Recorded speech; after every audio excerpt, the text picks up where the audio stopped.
côté, 1. En arrière, 2, 3. Cha, cha.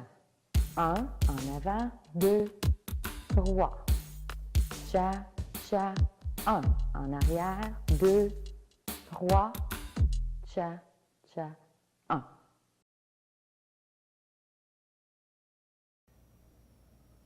In the 20th century, there was a Vietnamese intellectual by the name of Dao Xuyen, who in my mind is one of the most important figures in modern Vietnamese history. Today he's well known for various things. He was an early revolutionary. He wrote a dictionary or compiled a dictionary. He did research on the Nguyen Gu, this Tale of Gu, the famous story.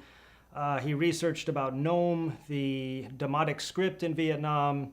But that's not really what I'm interested in. What I'm interested in is Dao Xuyen as an historian, because Dao Xuyen was the first Vietnamese modern historian, or modern Vietnamese historian, by which I mean that Dao Xuyen was the first historian to start writing about the Vietnamese past in ways that were not the same as Vietnamese had written prior to the 20th century. Prior to the 20th century, Vietnamese focused on dynasties and rulers, whereas Dao Xuyen started to try to figure out what society had been like in the past and what the Vietnamese race was and when the Vietnamese nation had formed.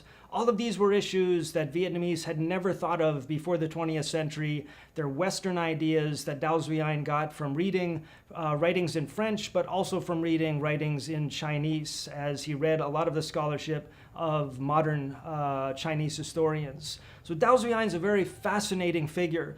He has a tragic downfall in that in the 50s he was part of a movement to promote more freedom of ideas, and that got him in trouble with the government, and the histories that he wrote essentially were pushed aside at that point and replaced by histories that were much more focused on supporting the state and its needs.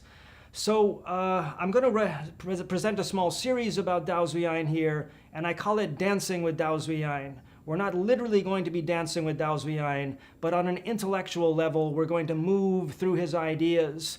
And the one thing I find fascinating about his ideas is there's something very gracious, there's something elegant, there's something very creative about the ways that Dao Xuyen took new ideas that he was learning from French and Chinese writers and incorporated what he knew about the Vietnamese past to create this new understanding of history. And when we follow his ideas, it's like we're moving smoothly and gracefully across a dance floor. So that's why I'm calling this Dancing with Dao Xuyen. So let us now go and dance with Dao Xuyen.